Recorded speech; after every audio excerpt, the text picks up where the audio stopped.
வாங்க, எல்லாருக்கும் வணக்கம்.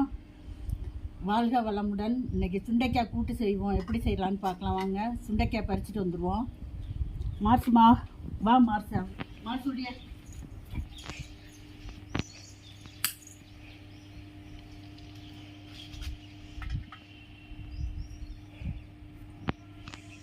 பிஞ்சு சுண்டைக்காயாக இருந்தால் நல்லாயிருக்கும்.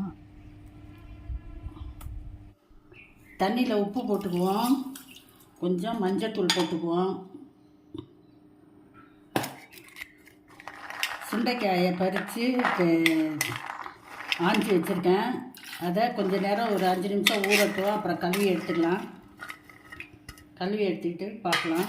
சுண்டைக்காய் நசுக்கி அள்ளி வச்சுருக்கோம், சேர்த்துக்குவோம். குக்கரில் ஒரு 50 பாசிப்பருப்பு எடுத்து ஒரு 10 நிமிஷம் முன்னாடி ஊற வச்சுருக்கேன். அதே இதில் ஊற்றிக்கலாம்.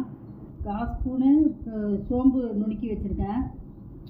ஒரு சின்ன பல்லாரி வெங்காயம் ஒன்று கட் பண்ணி வச்சுருக்கேன், அதையும் போட்டுக்குவோம். ஒரு 3 பல்லு பூண்டு சின்ன சின்னதாக கட் பண்ணி வச்சுருக்கேன், அதையும் சேர்த்துக்குவோம். கொஞ்சமாக பெருங்காயத்தூள் சேர்த்துக்குவோம்.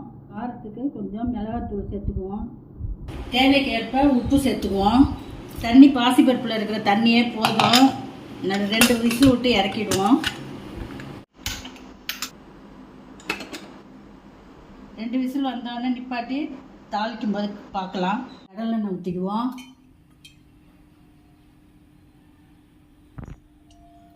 கடுகு உளுந்தம் பருப்பு கொஞ்சமாக போட்டுக்கலாம். கருவேப்பிலை போட்டுக்குவோம். கடுகு பொரிஞ்சிருச்சு. ஓகே, சேர்த்துக்குவோம். இதில் மஞ்சத்தூள் போடணும். முன்னாடியே மஞ்சத்தூள் போட மறந்துட்டேன், இப்போ தான் போடுறேன். கொஞ்சம் மிளகு ஜீரகத்தூள் நுணுக்கி வச்சுருக்கோம், அதை கொஞ்சம் சேர்த்துக்குவோம்.